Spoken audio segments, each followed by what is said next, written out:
السلام علیکم سر. سر آپ نے ایک درس میں بیان کیا تھا کہ جب اللہ تعالیٰ نے تمام روحوں سے عہد لیا اس وقت وہ لوگ جنہوں نے امتحان دینے سے انکار کیا تھا یہ وہ لوگ ہیں جو بچپن میں ہی فوت ہو جاتے ہیں یا ایب نارمل پیدا ہوتے ہیں. اس پر یہ سوال ہے کہ جو لوگ بچپن میں پیدائش کے وقت تو نارمل ہوتے ہیں لیکن عمر کا ایک حصہ گزار دینے کے بعد ایب نارمل ہو جاتے ہیں، تو ان کا امتحان کیا ہو رہا ہے یا نہیں ہو رہا؟ اس کی دو صورتیں ہیں. ایک یہ کہ بالغ ہونے سے پہلے ہی وہ اب نارمل ہو گئے تو اس کا مطلب کہ امتحان میں نہیں ہیں. لیکن کچھ لوگ ہیں کہ 40 سال کی عمر میں 50 سال کی عمر میں تو اس وقت تک ان کا امتحان تھا، آگے ختم ہو گیا تو وہ امتحان میں تھے.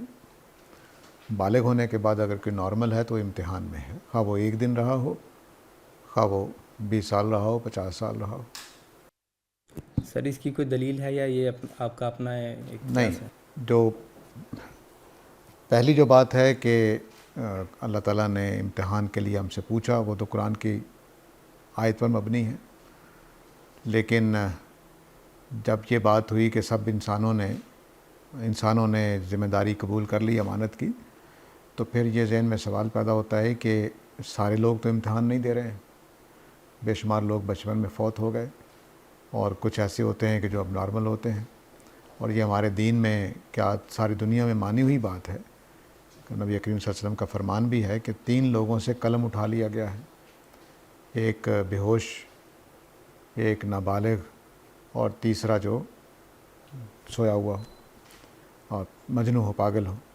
بے ہوش اور سویا ہوا ایک کیٹیگری میں آ جائیں گے، پاگل اور بچے جو ہیں، ان تینوں کے اوپر کوئی ذمہ داری نہیں امتحان کی.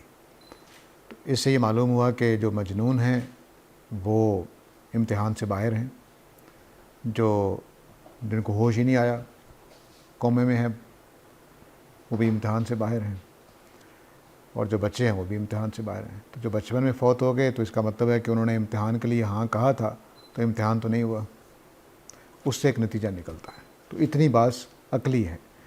پہلی بات قرآن سے معلوم ہوتی ہے اور دوسری بات حدیث سے معلوم ہوتی ہے کہ کن کن کا امتحان نہیں ہے. تو دونوں کو ملا کر دیکھیں تو آپ واضح ہو جاتی ہے بات. سر امداد حسین صاحب کا سوال ہے کہ کوئی بھی زبان ہو وہ وقت کے ساتھ تبدیل ہو جاتی ہے، اس میں کچھ نئی چیزیں شامل ہو جاتی ہیں اور پرانی چیزیں اس میں پیچھے رہ جاتی ہیں، یعنی لوگوں کو ان کا مطلب نہیں پتہ ہوتا. تو قرآن کی جو عربی زبان ہے یہ 1400 سال پرانی ہے، تو کیا آج جو عرب میں عربی بولی جاتی ہے اور جو قرآن میں عربی موجود ہے یہ دونوں ایک ہیں؟ اگر ایک نہیں ہے تو کیسے ہم وہ پرانی عربی سیکھیں گے؟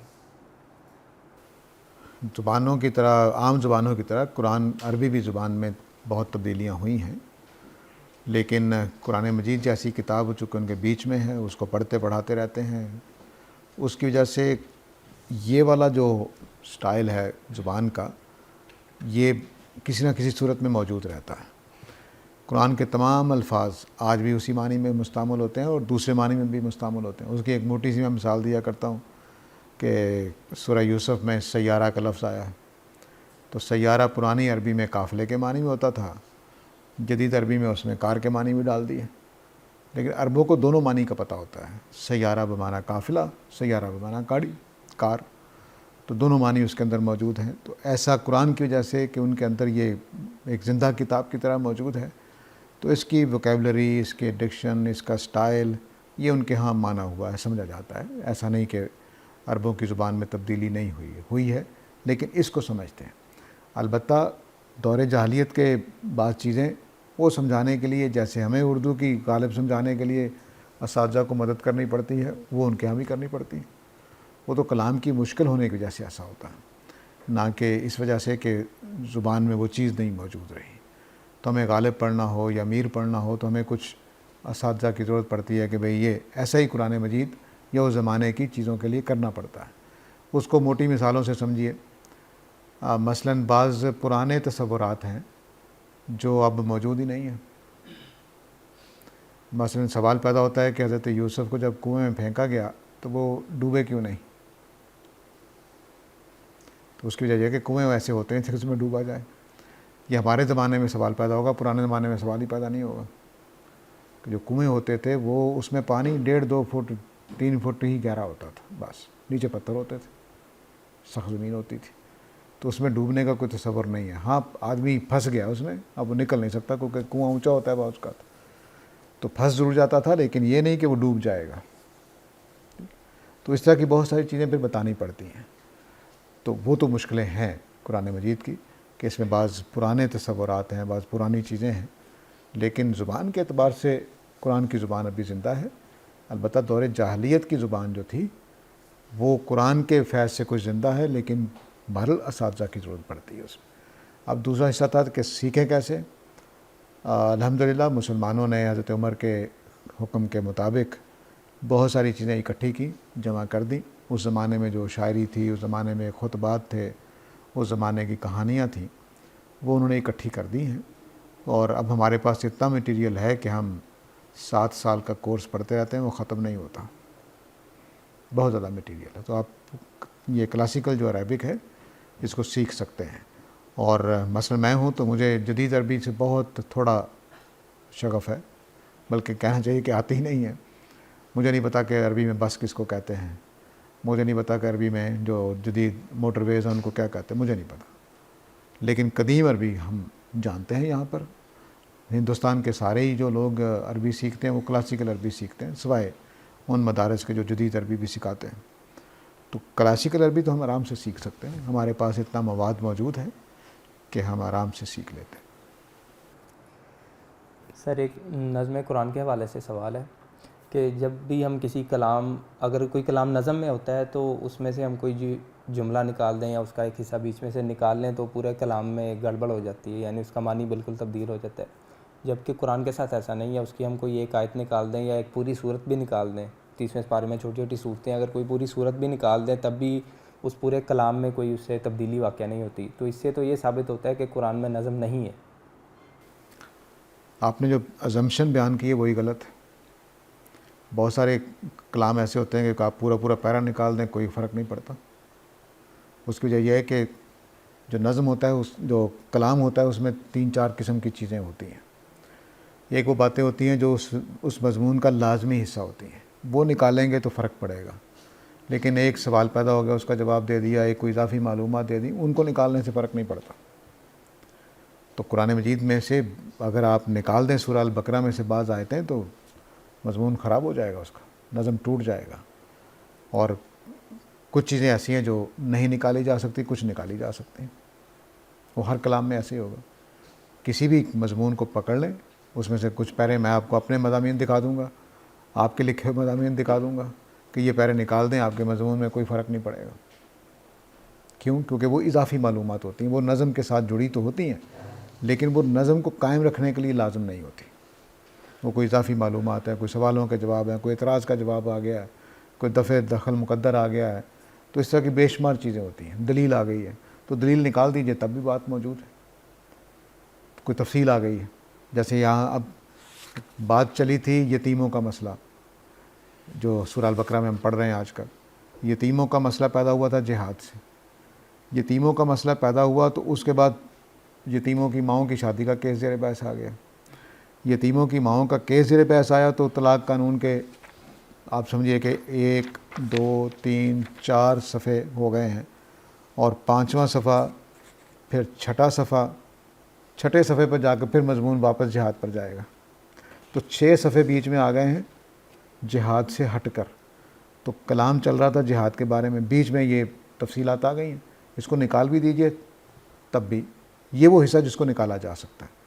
لیکن اس حصے میں سے آپ کوئی آیت نہیں نکال سکتے کیونکہ پھر مضمون خراب ہو جائے گا. تو اس حصے کا ایک نظم ہے جس میں سے آپ نہیں نکال سکتے کیونکہ بہت ساری چیزیں ایک دوسرے کے ساتھ جڑی ہوئی ہیں. لیکن جہاد والے مضمون میں سے اس کو نکال سکتے ہیں تو پھر جڑ جائے گا. تو اب یہ ہوا کیا کہ جہاد کی وجہ سے ایک مضمون پیدا ہو گیا تھا، اس پر بات کر دی، پھر واپس چلا گیا مضمون. اب واپس جانے کے لیے یہاں جب ہم جائیں گے تو پھر ہمیں کچھ چیزیں چاہیے ہوں گی کہ جو اب دیکھیں کہ یہ آیت نمبر 242 ہے، اس کو اللہ تعالیٰ نے جوڑا کیسے ہے؟ کذالک یبین اللہ لکم آیاتہ لعلکم تتقون، کہ اس طرح سے اللہ تعالیٰ اپنی باتیں واضح کرتا ہے. گویا اس میں کوئی مزید باتیں واضح کی گئی ہیں جو پیچھے پیرا 2-3 گزرے ہیں. اس کے بعد پھر آگے الم تر الی الذین خرجوا من دیارہم، اب جہاد والی دوبارہ بات شروع ہو گئی. تو اس طرح سے کچھ چیزیں تو نکالی جا سکتی ہیں، کچھ نہیں نکالی جا سکتی. البتہ نظم کا مطلب کیا ہوتا ہے وہ سوال کرنے والے کو وہ بھی واضح نہیں ہے کہ ہم نظم کس کو کہتے ہیں۔ یہ ایک نظم وہ ہوتا ہے جو آیتوں کا باہمی ربط بتاتا ہے، کہ مثلا اس بات کے بعد جیسے یہاں دیکھیے کہ حیض کا زیر بحث، یتیموں کی ماؤں سے شادی زیر بحث آ گئی، شادی کے لحاظ سے حیض زیر بحث آ گیا، حیض کے لحاظ سے ایلا زیر بحث آ گیا، اور طلاق کے اعتبار سے ایلا زیر بحث آ گیا، اور مومن اور کافروں کی شادی کا کیس زیر بحث آ گیا، پھر ایلا کے ساتھ طلاق کا کیس زیر بحث آ گیا، طلاق کے بعد پھر عدت کا زیر بحث آ گیا، عدت کے بعد پھر چھوڑنے کا قانون کیا ہے وہ بتا زیر بحث آ گیا، پھر طلاق دینے کے بعد شوہروں دوسری جگہ شادی کرنے سے نہیں روکنا، یہ سارے چلتے چلے جا رہے ہیں، ٹھیک ہے۔ ان کو آپ اس حصے کو آپ کس طرح سے جوڑیں گے؟ ایک یہ اس کو ہم مناسبت کہتے ہیں، اس کو ہم نظم نہیں کہتے، یہ مناسبت ہے کہ آیتیں ایک ہی مضمون کی ہیں، میاں بیوی کے معاملہ زیر بحث، یتیموں کے مسئلہ زیر بحث آیا تھا، یتیموں سے شادی زیر بحث، اب شادی کے حوالے سے کچھ احکام آ گئے، یہ ہوتی ہے مناسبت۔ نظم یہ ہوتا ہے کہ پوری سورہ میں یہ بات زیر بحث کیوں آ گئی ہے۔ اس کو مشہور مثال دیکھیے، سورہ البقرہ کے شروع میں قصہ آدم اور ابلیس زیر بحث آ گیا ہے۔ قصہ آدم اور ابلیس کہاں آیا ہے؟ اللہ تعالیٰ کہہ رہے ہیں کہ بھئی تم جو ہے میرے اس اللہ کی عبادت کرو جس نے تمہیں پیدا کیا ہے، اور اگر تمہیں قرآن مجید کے بارے میں کوئی شک ہے تو کوئی سورہ بنا کر لے آؤ، اور تم ایسا نہیں کر سکو گے، تمہارے اندر یہ طاقت ہی نہیں ہے کہ اس طرح کی سورہ بنا کے لے آؤ۔ اور پھر یہ کہتے ہیں کہ اللہ تعالیٰ مثالیں کس طرح کی دے رہے ہیں، مچھروں کی مثالیں دینے سے اللہ تعالیٰ نہیں شرماتے، اور پھر اچانک آ جاتا ہے کہ قصہ آدم اس قالا ربک للملائکۃ انی جاعل فی الارض خلیفہ کیوں آ گیا ہے؟ تو یہ مناسبت یہاں موجود نہیں ہے۔ اب نظم جوڑے گا ان کو۔ نظم یہ ہے کہ سورہ البقرہ یہود کو نبی کریم صلی اللہ علیہ وسلم پر ایمان کی دعوت دے رہی ہے، ایمان کی دعوت دیتے ہوئے دو باتیں ان پر واضح کرنی ہیں۔ ایک یہ کہ اصل حقیقت کیا ہے انسانوں کی، اس کے اعتبار سے یہ قصہ سنایا، ساتھ ہی یہ بات پیش نظر ہے کہ یہ قصہ سنا کر کردار تین نمایاں کیا جائیں۔ ایک ابلیس کا کردار ہے، ایک آدم علیہ السلام کا کردار ہے، اور ایک ملائکہ کا کردار ہے۔ آدم علیہ السلام غلطی کرتے ہیں، توبہ کرتے ہیں، فرشتے خطا کرتے ہیں، سوال اعتراض کرتے ہیں نبی صلی اللہ علیہ وسلم کی تخلیق پر، جب بات واضح ہو جاتی ہے تو اپنی بات حق تسلیم کرتے ہیں۔ ابلیس یہ دونوں کام نہیں کرتا، غلطی پر تسلیم نہیں کرتا اور توبہ نہیں کرتا۔ تو اب اللہ تعالیٰ نے یہ قصہ سنا کے بتایا کہ تم کون سا کردار اپنانا چاہتے ہو، ٹھیک ہے، یہ ہے نظم، آگے پیچھے آیتوں سے کوئی تعلق نہیں ہے۔ تو نظم وہ لڑی ہے جس میں ساری آیتیں پرونے کے بعد ایک مضمون بنتا ہے، یہ قرآن کے اندر ہوتا ہے۔ اب ہمیں غور کرنا چاہیے نا کہ یہ قصہ کیوں آ گیا ہے۔ تو آگے پھر جیسے یہ قصہ ختم ہوتا ہے تو اللہ تعالیٰ حکم دیتے ہیں یا بنی اسرائیل اذکروا نعمت التی انعمت، تو دعوت شروع ہو جاتی ہے ان کو۔ تو صاف معلوم ہوتا ہے کہ اصل میں قصہ آدم کیوں سنایا گیا ہے، ٹھیک ہے، صاف معلوم ہو جاتا ہے۔ تو اس طرح سے یہ نظم ہوتا ہے۔ یہ نظم ٹوٹ جاتا ہے اگر قصہ آدم نکال دیں، قصہ آدم نکال دیں تو یہ بات ٹوٹ جائے گی کہ بھئی ان کو کیا تعلیم کیسے دینی ہے، آغاز کہاں سے کرنا ہے، تمہید کیا باندھنی ہے، ختم ہو گئی تمہید آپ کی۔ تو سورہ البقرہ 33 آیت تک تمہید ہے، یہود کو ذہنی طور پر تیار کیا ہے اور پھر ان کو دعوت دی ہے۔ تو یا بنی اسرائیل یہ آیت نمبر 40 ہے جہاں سے پھر دعوت شروع ہوئی ہے۔ تو 40 نمبر آیت میں سے پہلے تمہید ہے۔ یہ تمہید اپنے کیسے تمہید بنی ہے؟ اپنی ان باتوں سے جو اس میں کی گئی ہیں۔ تو اگر سورہ میں سے یہ واقعات نکال دی جائیں تو ربط ٹوٹ جائے گا، تمہید خراب ہو جائے گی۔ تو باقی رہ گیا یہ جو ان کے ذہن میں سوال ہوگا، وہ ایک پہلو سے درست بھی ہے کہ دیکھیے نظم سے آیتوں کے معنی تبدیل نہیں ہوتے، آیتوں کے معنی تبدیل نہیں ہوتے۔ ہمارے نظم لے لیں تب بھی قصہ آدم کے معنی وہی ہیں کہ اللہ تعالیٰ نے کہا کہ میں زمین پہ خلیفہ بنانے والا ہوں، وہی معنی رہیں گے، معنی کبھی تبدیل نہیں ہوتے۔ ان کا مدعا تبدیل ہوتا ہے کہ یہ قصہ سنایا کیوں کہ جیسے میں نے ابھی وضاحت کی، اس کا مدعا تبدیل ہوا ہے۔ تو مدعا تبدیل ہوتا ہے نظم سے، معنی تبدیل نہیں ہوتے۔ اس لیے ہمارا ترجمہ، مودودی صاحب کا ترجمہ، فتح محمد الہدی صاحب کا ترجمہ 99% ایک جیسا ہوگا. تو نظم سے معنی میں، لفظوں کے معنی میں، جملوں کے معنی میں، مطلب میں کوئی فرق نہیں پڑتا، مدعا میں فرق پڑتا ہے.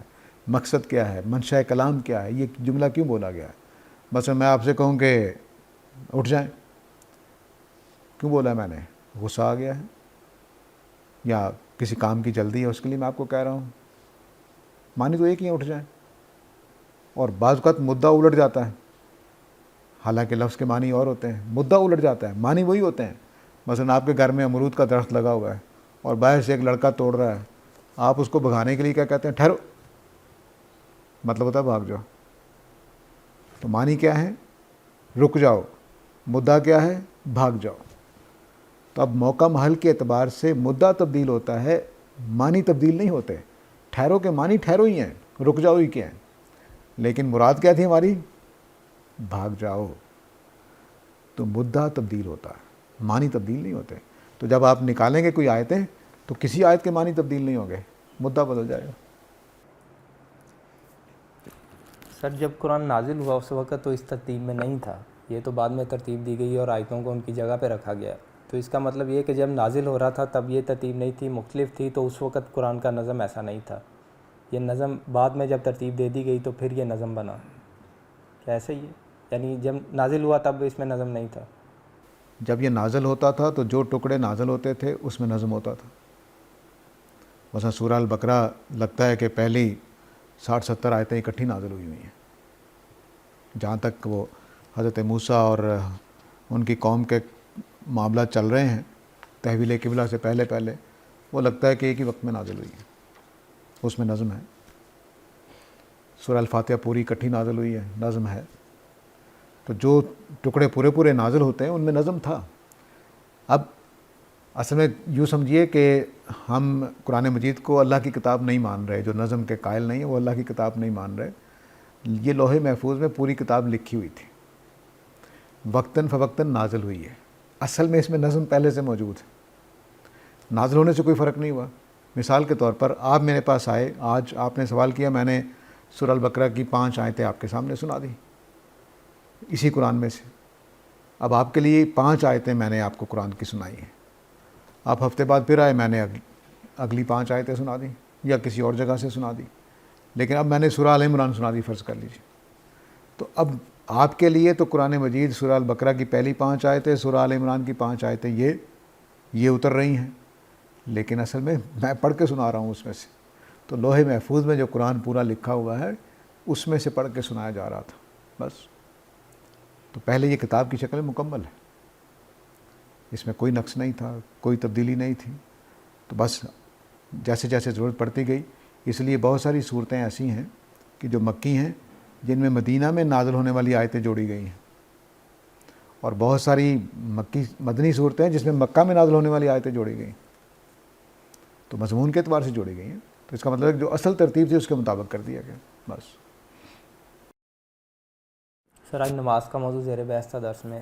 آپ نے بیان کیا کہ نماز سے تقویٰ پیدا ہوتا ہے، لیکن ہم دیکھتے ہیں کہ ہمارے ارد گرد کچھ لوگ ایسے ہوتے ہیں جو نمازیں تو پوری پڑھتے ہیں لیکن ان میں تقویٰ نہیں ہوتا. وہ اپنے معاملات میں دھوکے بھی دیتے ہیں، جھوٹ بھی بولتے ہیں، ان کے کاروبار اسی طرح چل رہے ہوتے ہیں. تو اس کی کیا وجہ ہے؟ ان میں نماز کیوں نہیں تقویٰ پیدا کرتی؟ دیکھیے اس میں 2-3 باتیں ہیں، ذہن نشین کر لیجئے. صحیح نماز پڑھنا، اللہ کی خاطر نماز پڑھنا، آخرت کی خاطر نماز پڑھنا اور پوری تقوی کے ساتھ نماز پڑھنا، یہ اصل نماز ہے. یوں سمجھیے کہ میں نے یہ ڈسپرین کی گولی ہے، خالص ہوگی تو پورا اثر کرے گی، ناخالص ہوگی تو کم اثر کرے گی. تو ہماری نمازیں ناخالص ہیں، پہلی بات یہ. دوسری بات یہ کہ ہمارے دین کا تصور کیا ہے، اس کی وجہ یہ ساری خرابی ہے. اس میں نماز کا قصور نہیں ہے، اس میں نمازیوں کا قصور ہے. وہ کیا کہ ہمارے ہاں نماز اس لیے نہیں پڑھی جاتی کہ اللہ کو جواب دینا ہے یا یہ کرنا ہے. نماز اس لیے پڑھی جاتی ہے کہ رزق کھلے. اور جو میں نے ابھی کرتوت کر لی ہیں، کوئی جھوٹی گواہی دے دی ہے، کوئی دھوکہ دے دیا، یہ معاف ہو جائے. ہماری نمازیں اس لیے ہیں. ہماری نمازیں آخرت کے لیے ہے ہی نہیں ہیں، تقوی کے لیے ہے ہی نہیں ہیں. تو ہمارے دین کا پورا شعور ہی تبدیل کر دیا گیا ہے پچھلے 100-150 سال میں. ہم نیکی کرتے ہیں دنیا کے لیے، آخرت کے لیے نہیں کرتے۔ اکثریت کا یہی معاملہ ہے۔ آپ کسی کے پاس چلے جائیے، اور جی میں نمازیں پڑھی لیکن رزق تو کھلا نہیں۔ میں اپنے گھر کی بات بتاتا ہوں، میری والدہ کہا کرتی تھی جب امتحان کے دن ہوتے تھے، اب نمازیں پڑھا کرو پاس ہو جاؤ گے۔ تو ہمارا تو یہی، ہم نے تو دین اس طرح سے بنایا ہوا، تو اس دین کا کیا اثر ہونا ہے؟ نماز پڑھنی ہے تقوی کے ساتھ تو اثر انداز ہوگی، تسلی کے ساتھ پڑھیں گے، پوری تندہی کے ساتھ پڑھیں گے، پورے خضوع کے ساتھ پڑھیں گے تو اثر انداز ہوگی۔ اور دین کا تصور بھی ٹھیک کرنا چاہیے کہ یہ نماز، روزے کا، حج کا تعلق دنیا کی کامیابی سے نہیں ہے۔ لوگ میرے پیچھے ناراض ہو جاتے ہیں جب میں کہتا ہوں کہ اللہ تعالیٰ نے کوئی وعدہ نہیں کیا کہ نماز پڑھنے کے بعد رزق کھلے گا، بیماریاں دور ہوں گی، تندرستی ہوگی، معدہ ٹھیک رہے گا، کوئی وعدہ نہیں کیا۔ لیکن یہ وعدہ کیا ہے کہ نماز پڑھو گے تو جنت میں جاؤ گے، یہ وعدہ کیا۔ تو ہمارے ہاں یہ بڑا ہی بدقسمتی والی بات ہو گئی کہ نمازیں پڑھنے والے، مجھے ہمارے ہمسائے تھے گھر میں جوہر ٹاؤن میں، ان کی چوری ہو گئی۔ وہ بڑے پیٹتے ہوئے میرے پاس آئے کہ میں نے تو ہمیشہ زکوٰۃ ادا کی ہے، تو مجھے بتایا گیا تھا کہ زکوٰۃ ادا کرنے والے گھر چوری نہیں ہوتی۔ میں نے کہا آپ کو غلط بتایا گیا تھا۔ تو یہ اس طرح کی باتیں، ہمارا دین اس طرح سے، ہماری مسجد میں اعلان ہوتا ہے ثواب دارین حاصل کریں۔ آپ نے کیسے فیصلہ کر لیا کہ میرے مسجد میں چندہ دینے سے ثواب دارین ہوگا؟ اللہ کے رسول نے بتایا ہے، اللہ نے بتایا۔ تو یہ ہمارے دین کا حلیہ چونکہ بگڑ چکا ہے، اس لیے وہ نہ نمازیں اثر انداز ہوتی ہیں۔ ہم نمازیں اس لیے پڑھ رہے ہوتے ہیں کہ اللہ تعالیٰ کی طرف سے رزق کھل جائے، جو بندش ہوئی ہے وہ نکل جائے، کوئی نحوست گھر سے وہ نکل جائے، برکت عطا ہو جائے، بس نمازیں اس لیے پڑھتے ہیں ہم۔ تو وہ مل جاتا ہے اللہ تعالیٰ کی طرف سے، لیکن تقویٰ نہیں حاصل ہوتا۔ سر آپ کے ایک جملے سے کچھ کنفیوژن ہو رہی ہے، آپ نے کہا کہ نمازیں پڑھنی ہیں تقوی کے ساتھ۔ اب ایک سرکل بن گیا، نماز تقوی کے ساتھ پڑھنی ہے یا نماز پڑھنے سے تقویٰ حاصل ہوگا؟ ہاں، کچھ چیزیں ایسی ہوتی ہیں کہ وہ ایک دوسرے کے لیے لازم و ملزوم ہوتی ہیں۔ میرے اندر خدا خوفی ہوگی تو میں نماز کے لیے کھڑا ہوں گا، نماز کے لیے کھڑا ہوں گا تو پھر میرے اندر تقوی کے دوسرے اوصاف پیدا ہوں گے۔ تو پہلا تقویٰ خدا خوفی ہے، خدا کو قیامت والے دن جواب دہی سے ڈرنے کا نام ہے۔ لیکن اب نماز جب میں پڑھوں گا تو وہ قرآن کہتا ہے کہ تنہا عن الفحشاء والمنکر، مجھے گناہوں سے روکے گی اور فحاشی سے روکے گی۔ تو نماز پھر اپنے وہ کام کریں، پہلے صرف خدا خوفی ہے، پھر اس کے بعد فحشاء اور منکر سے میں بچ جاؤں گا اگر اچھی نماز پڑھنے والا ہوں، نہیں تو نہیں۔ تو یہ سرکل نہیں ہے۔ اصل میں تقوی کا لفظ کئی معنی بولا جاتا ہے، جزوی تقوی اور کلی تقوی۔ سر اہل سنت کے یہاں حدیث کی 6 مشہور کتابیں ہیں جو کہ رسول اللہ کی وفات کے کافی عرصہ بعد لکھی گئیں، لیکن جو ہمارے یہاں سب سے پہلی کتاب مانی جاتی ہے موطا امام مالک، جو سب سے پہلے امام مالک نے لکھی ہے، تو اس کو ان 6 کتابوں والی لسٹ میں کیوں نہیں شامل کیا جاتا؟ اصل میں جو مسالک ہوتے ہیں، مسالک کا فیصلہ، مسالک میں کون سی کتابیں مانی جائیں گی، یہ مسالک ہی فیصلہ کرتا ہے۔ اس کے پیچھے کوئی یہ اصول نہیں ہوتا کہ پہلے کیا لکھی گئی بعد میں کیا لکھی گئی۔ تو محدثین کا جن کتابوں پر زیادہ اعتماد تھا انہی کو انہوں نے سیاستہ میں شامل کیا۔ کچھ نے لسٹ دوسری بنائی ہے، لیکن متداول لسٹ یہی ہے سیاستہ کی، جس میں موطا شامل نہیں ہے۔ بعض لوگوں نے سیاستہ میں مسند احمد کو شامل کیا، لیکن وہ مقبول نہیں ہے، مقبول یہی فہرست ہے۔ تو ایک تو یہ بات ہے کہ مسالک اپنے اپنے کتابوں کا خود فیصلہ کرتے ہیں، اور دوسری بات یہ سمجھ لیجئے کہ شروع میں کچھ فقہ کی کتابیں بنی تھی 6، تو ان فقہ کی کتابوں کے مقابلے میں فقہ کی کتابیں ہی آنی چاہیے تھیں۔ تو یہ جو کتابیں ہیں یہ ابواب کی ترتیب کے لحاظ سے، فقہی ترتیب کے لحاظ سے لکھی گئی تھی، جمع کی گئی تھی حدیث سے۔ اور اس پہ موطا امام مالک کے زمانے میں ابھی کچھ اصول بھی اتنے پختہ نہیں ہوئے تھے، جس کی وجہ سے، بلکہ وہ بس مثلا لکھ دیتے ہیں کہ بالاغانی مجھے یہ بات پہنچی ہے، سند بھی مکمل نہیں کرتے۔ تو اس لیے پھر اس وجہ سے پھر ان کی کتاب کو، حالانکہ وہ کتاب زیادہ معتبر ہے باقی کتابوں کے مقابلے میں، لیکن بہرحال وہ اصولوں پر چونکہ پوری نہیں اترتی تھی محدثین کے، تو اس لیے انہوں نے فقہ کی 6 کتابوں کے مقابلے میں اپنی 6 کتابیں لے کر آئے ہیں۔ تاکہ جو محدثین کا مسلک ہے ان کی فقہ بھی واضح ہو جائے، کیونکہ یہ بڑا شور پن بنا ہوا تھا اس وقت کہ فقہ کے بغیر تو زندگی گزر نہیں سکتی، ہر مسئلے میں نیا سلوشن چاہیے۔ تو پھر یہاں حدیثوں کی وجہ سے وہی سلوشن دیے گئے جو ادھر فقہ والے کوفہ میں اور ادھر ارد گرد کے علاقوں میں، فقہ امصار کہنا چاہیے، صرف کوفہ نہیں سارے شہروں میں معاملہ تھا، تو وہاں پر فقہ بن رہی تھی، مسلسل بن رہی تھی۔ اس کا مقابلہ پھر یہ ان 6 کتابوں سے کیا گیا۔ شوہر نے نا وقفے سے نا بیوی کو طلاق دیے 3 مرتبہ، تو تیسری بار اس نے جو طلاق دی اس میں اس نے غامدی صاحب کا اور بعض اہل علم کا موقف یہ سنا کہ ارادے سے طلاق دینی چاہیے اور حیض میں ہو تو نہیں ہوتی، تو اب وہ اس بات کو لے رہا ہے کہ میں شدید غصے میں تھا، مجھے سمجھ نہیں لگی، میرا ارادہ نہیں تھا۔ لیکن بیوی سے پوچھیں تو وہ کہتا ہے وہ نارمل حالت میں تھے اور وہ مجھے پہلے بھی جھگڑوں میں 2 بار دے چکے ہیں۔ تو اب بیوی کے گھر والے اور بیوی یہ کہہ رہی ہے کہ یہ تو اس کی روز کی عادت ہے، جب بھی اس کو غصہ آتا ہے یہ طلاق دے دیتا ہے۔ تو میں ڈسٹرب ہوں کہ میں وہ آخری والی طلاق کو غامدی صاحب یا اس طرح کے علماء کی رائے پر رجوع والی سائڈ پہ چلی جاؤں تو کیا دلیل ہے کہ وہ شوہر کل کو پھر مجھے ہراساں نہیں کرے گا؟ تو اگر اس ایسے شوہر کو سینہ فاروق اعظم والی سزا دے دی جائے اور رجوع کا حق نہ دیا جائے تو وہ ایک عورت نے یہ پوچھا ہے کہ میں کیا کروں؟ آخری والی طلاق کو شوہر نہ قسم اٹھا رہا ہے کہ میرا ارادہ نہیں تھا، میں شدید غصے میں تھا۔ تو ایک مولوی صاحب نے یہ بھی کہا ہے کہ اگر وہ ہوش میں نہیں تھا تو ماں کو طلاق دے دیتا، اس نے بیوی کو ہی کیوں دی ہے؟ تو وہ بیوی تھوڑی پریشان ہے کہ میں رجوع کر لوں، گنجائش لوں، یا اس کی تکیہ کلام سمجھ کے میں نکاح ختم کر لوں۔ اصل جواب تو پوری تفصیل سن کر گواہیاں لے کر ہی پھر بتایا جا سکتا ہے، لیکن جتنی بات آپ نے بیان فرمائی ہے اس کو میں صرف اتنا کہوں گا کہ اس وقت بیوی کا رویہ بالکل درست ہے، اس کو پوری تحقیق کر کے آگے بڑھنا چاہیے، اور یہ بات بھی آپ کی درست ہے کہ اس کو سزا بھی ملنی چاہیے۔ ایسے آدمی کو حق حاصل نہیں ہے کہ اس کے ہاتھ میں ایک خاتون پکڑا دی جائے، یہ اس طرح کے لوگ اس قابل نہیں ہوتے۔ البتہ ساری بات تفصیلات سن کر کے پہلی طلاقیں کیسے ہوئیں کیسا نہیں غور کیا جا سکتا ہے کہ رجوع ہو سکتا ہے کہ نہیں، میں اس کے امکان کو مانتا ہوں، لیکن اس طرح سے نہیں بیانات لینے کے بعد۔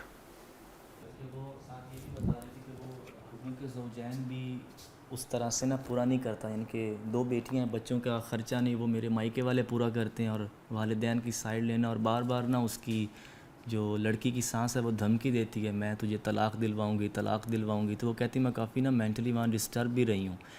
ہاں تو بس ان کا پورا حق حاصل ہے، وہ رجوع اگر ایک بھی طلاق ہوئی ہے اور عدت ختم ہو چکی ہے تو ان کو پورا حق حاصل ہے کہ واپس نہ جائیں۔ یا ساتھ وہ یہ پوچھ رہے تھے کہ اگر ہم اس کو رجوع میں لے لیں تو کیا ہم کچھ اسٹامپ لکھوا کر واپس چلے جائیں تاکہ کل کو وہ پھر ہی حرکت کرے تو اس کو وہ کچھ جرمانہ پڑ جائے؟ وہ پاکستان میں کیسے دلوائیں گے آپ؟ کتنے ہی معاہدے لکھ کر کیے جاتے ہیں، ان کی کون پیروی کرتا ہے؟ تو رجوع اگر ہو سکتا ہے وہ، لیکن میں بیانات سنے بغیر نہیں کہہ سکتا، تو رجوع اگر ہو سکتا ہے تو معاہدہ کر کے جا سکتی ہیں تو ضرور چلے جائیں، ظاہر بچیوں کا معاملہ بھی ہے، لیکن بہرحال اس کی ذمہ داری کون لے گا کہ وہ معاہدے کے مطابق کریں گے؟ تو ایسی ساس کو بھی اور ایسے شوہر کو بھی سزا ملنی چاہیے، یہ لازمی بات ہے۔ اچھا سر، ایک فقہ کے حوالے سے سوال ہے کہ ہمارا جو موقف ہے مدرسہ فرائی کا کہ اور امام شافعی کا بھی کہ آقا علیہ السلام شارع ہیں، شارع نہیں ہیں، شریعت اللہ تعالیٰ نے دی ہے، لیکن ہمارے یہاں جو دوسرے دیوبند یا بریلی یا صوفیاء کے یا ابن حزم کو لے لیں، وہ آقا علیہ السلام کے اجتہادات کو اسی طرح نص قطعی اور قرآن کے برابر اور شارع کی حیثیت دیتے ہیں۔ تو اس میں نے کسی نے یہ پوچھا ہے کہ یہ بات ایک یہ شارع ہو یا شارع ہو، تو اگر تو اس میں ڈفرنس ہے تو آقا علیہ السلام کو شارع مان لے تو کیا نقصان ہے اور نہ مانے تو کیا فائدہ ہے؟ یعنی کہ شارع کہنے سے کیا ہوگا اور شارع نہ مان کر کیا ہوگا؟ اصل میں شریعت دینے کا حق صرف اللہ کو حاصل ہے، اگر یہ حق ہم کسی غیر اللہ کو دے دیتے ہیں تو یہ شرک ہو جاتا ہے۔ اس وجہ سے لوگ احتیاط کرتے ہیں کہ آپ کو شارع کہیں ہے کے ساتھ اور شارع نہ کہیں عین کے ساتھ، یہ اس وجہ سے فرق کرتے ہیں۔ لیکن جس معنی میں اب شارع بولا جاتا ہے فقہ کی کتابوں میں، اس میں وہ شرک نہیں ہوتا، وہ مطلب ان کا مطلب یہ ہوتا ہے کہ قرآن مجید سے جو حکم نہیں ملا، نبی صلی اللہ علیہ وسلم سے ملا، اس کو بھی ہم وہی حیثیت دیں گے جو شریعت کو دے رہے ہیں، قرآن کی شریعت کو، تو اس کے اعتبار سے وہ شرک نہیں ہوتا، کوئی مسئلہ نہیں ہوتا، کیونکہ قرآن مجید کہتا ہے کہ یہ اپنے ہاتھ سے لکھتے ہیں اور کہتے ہیں کہ اللہ کی طرف سے، تو یہ افتراء کبیرہ گناہ ہے۔ تو انبیاء یہ کام نہیں کرتے کہ اپنی طرف سے، خود قرآن نے بیان کیا ہے، نبی صلی اللہ علیہ وسلم کو کہا ہے کہ آپ کہیں کہ میں تلقائے نفسی بیان نہیں کر سکتا، کوئی چیز دے نہیں سکتا۔ تو انبیاء کو بھی یہ شریعت دینے کا، بنیادی شریعت خدا کی شریعت کے علاوہ دینے کا حق نہیں ہے۔ اللہ کی اجازت سے وہ دے رہے ہوتے ہیں، اس اعتبار سے وہ شارع ہیں، اس میں کوئی شبہ نہیں۔ لیکن آپ کے مثال کے طور پر ہمارے ہاں چونکہ بحث یہ ہے کہ قرآن مجید میں سنت کا تو بیان ہے ہی نہیں ہے، تو سنت کو وہی حیثیت دی جائے جو قرآن کے حکم کو ہے کہ نہیں ہے، تو ساری امت کا اتفاق ہے کہ وہی حیثیت ہے، جو قرآن کے حکم کی حیثیت ہے وہی سنت متواترہ کی ہے، البتہ خبر واحد میں اختلاف ہے۔ تو اس اعتبار سے تو آپ شارع ہیں ان کے ساتھ۔ تو بس شرک کی وجہ سے ایسا تھا، احتیاط کی جاتی ہے۔ ہم بھی اس معنی میں شارع کہتے ہیں کہ خبر واحد کے اعتبار سے، لیکن سنت کے اعتبار سے ہم قرآن مجید سے مقدم رکھتے ہیں سنت کو۔ اچھا، آقا علیہ السلام جیسا کہ وہ اجتہادات پر فقہا کی بحث چلتی ہے کہ اس کو ہم کیا حیثیت دیں گے، تو وہ آقا علیہ السلام جیسے مثال کے لیے عرض کر رہا ہوں، کمپیریزن نہیں، جیسے ہمارے فقہا اجتہاد کرتے ہیں تو آقا علیہ السلام بھی دین کے پہلے عالم ہیں، تو آپ بھی اپنی ذاتی رائے سے قرآن کی اس آیت کا معنی بیان کر رہے ہیں، الا یہ کہ اللہ تعالیٰ کی طرف سے کوئی تنبیہ نہ آ جائے، تو ہم یہ کہیں گے کہ وہ کوئی اللہ تعالیٰ کی طرف سے آپ پر وحی نازل نہیں ہو رہی جو آپ ابھی شرح فرما رہے ہیں، وہ آپ کا ذاتی فہم ہے، یہی کہیں گے؟ جی، آپ کا ذاتی فہم ہے، لیکن چونکہ اللہ تعالیٰ نے ایک تقریر نبی کریم صلی اللہ علیہ وسلم کی ہوتی ہے کہ کسی صحابی کا کمل دیکھیں اور خاموش رہیں، ایک تقریر اللہ کی بھی ہوتی ہے کہ نبی کریم صلی اللہ علیہ وسلم کا اجتہاد دیکھیں اور خاموش رہیں، ٹھیک ہو گیا۔ ہاں، قرآن میں آ جائے کہ آپ نے یہ صحیح نہیں کیا تو پھر الگ بات ہے، پھر وہ ختم ہو جائے گا۔ لیکن اللہ کی تقریر بھی، اللہ کی نبی کی تقریر اگر دین بن سکتی ہے تو اللہ کی تقریر کیوں نہیں بن سکتی؟ تو بس ثابت ہونا چاہیے کہ نبی کریم صلی اللہ علیہ وسلم نے فرمایا تھا، تو اگر اللہ تعالیٰ نے اس کے بعد خاموشی اختیار کیا تو بس ٹھیک ہے، تائید ہو گئی اللہ تعالیٰ کی۔ سر، جو آج ہم نے آیات پڑھی ہیں اس سے ایک تاثر ملتا ہے کہ یہ ذمہ دار معاشرے کی ہیں۔ حق مہر کے بارے میں، نکاح سے پہلے نہیں باندھا ہوا، نکاح کے بعد باندھا ہوا ہے تو ادا کریں۔ ہمارے معاشرے میں تو حق مہر نکاح کے بعد بھی باندھا جائے یا پہلے باندھا جائے تب بھی ادا نہیں کیا جاتا۔ تو حق مہر، میرا سوال یہ ہے کہ حق مہر کا باندھنے کا صحیح وقت کیا ہے؟ وہ حق نکاح سے پہلے ہے یا نکاح کے بعد ہے؟ صحیح وقت نکاح کے وقت ہے، نکاح کے وقت لازماً حق مہر باندھ لینا چاہیے، فیصلہ کر لینا چاہیے۔ اگر مشورہ کرنا ہے تو پہلے بھی ہو سکتا ہے، کوئی اس میں حرج نہیں ہے، لیکن نکاح کے بعد بہتر ہے کہ نہ چھوڑا جائے، نکاح کے ٹائم پر فیصلہ کر لینا چاہیے۔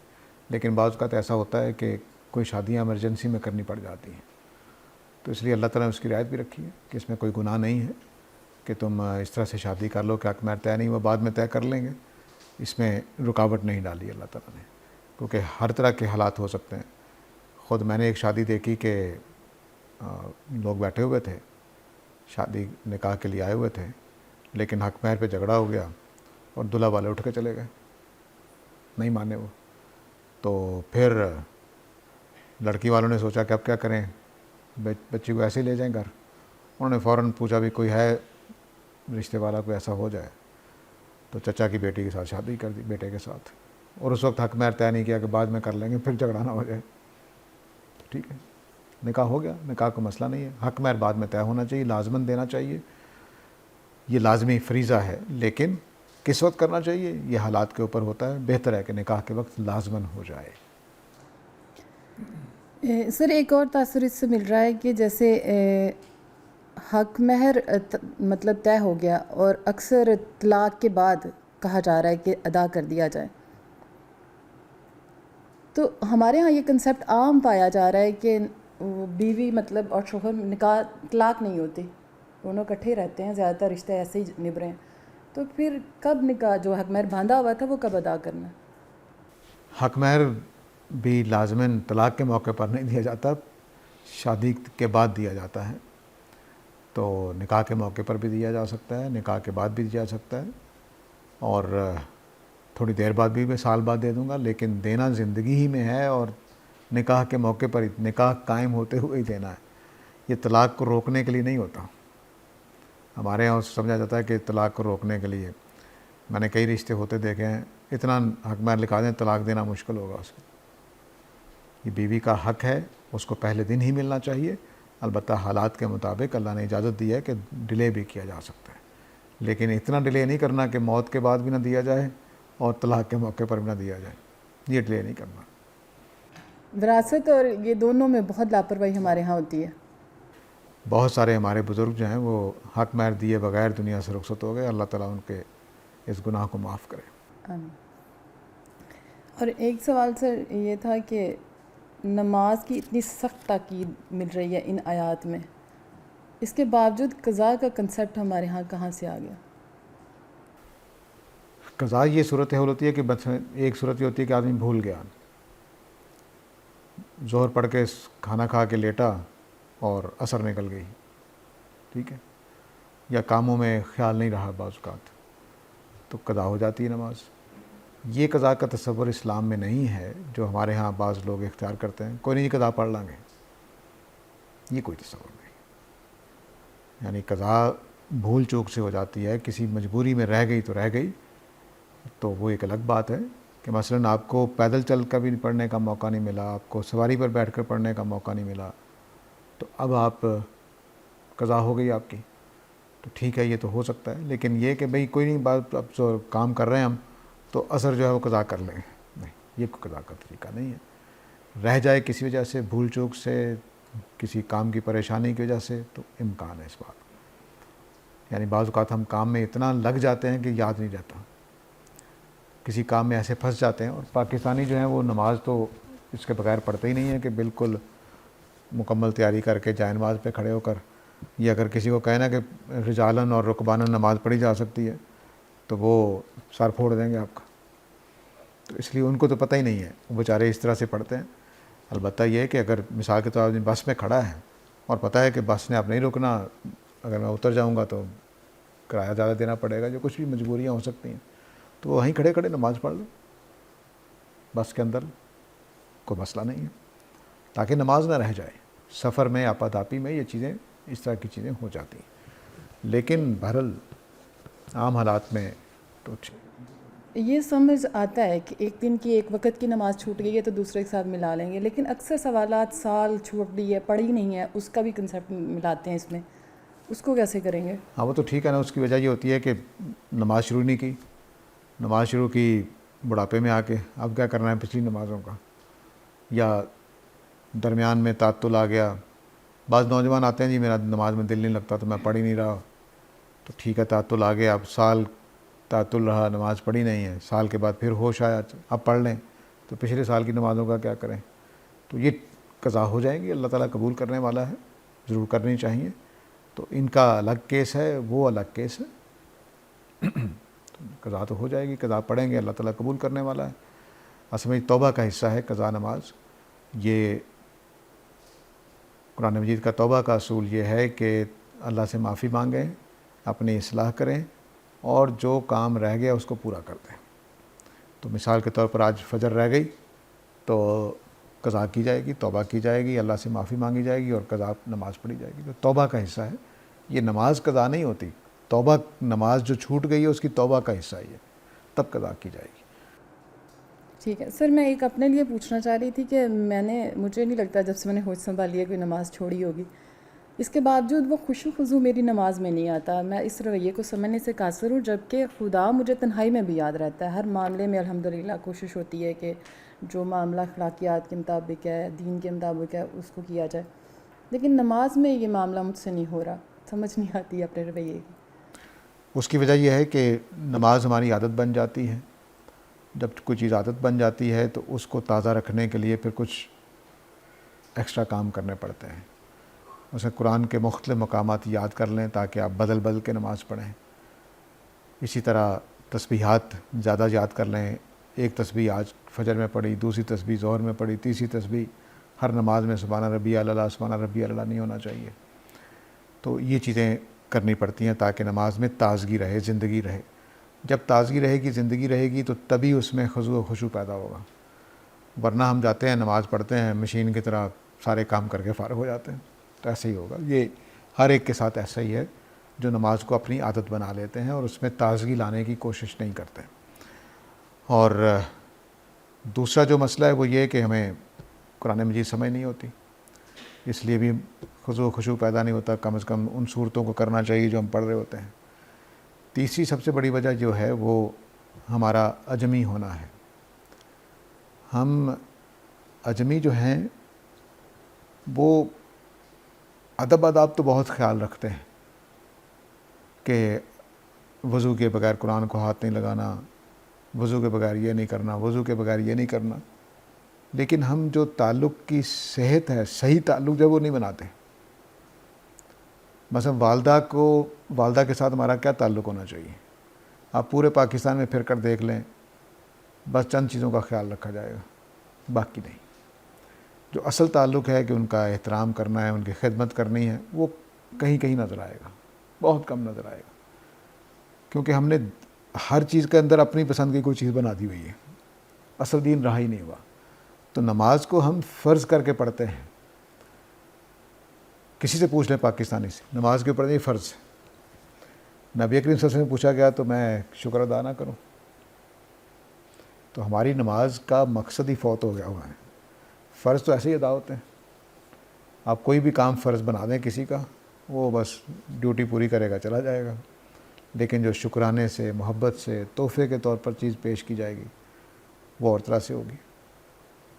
آپ نے اسکول میں فیس جمع کرانی ہو تو کبھی لفافے میں ڈال کر لے کر گئے ہیں؟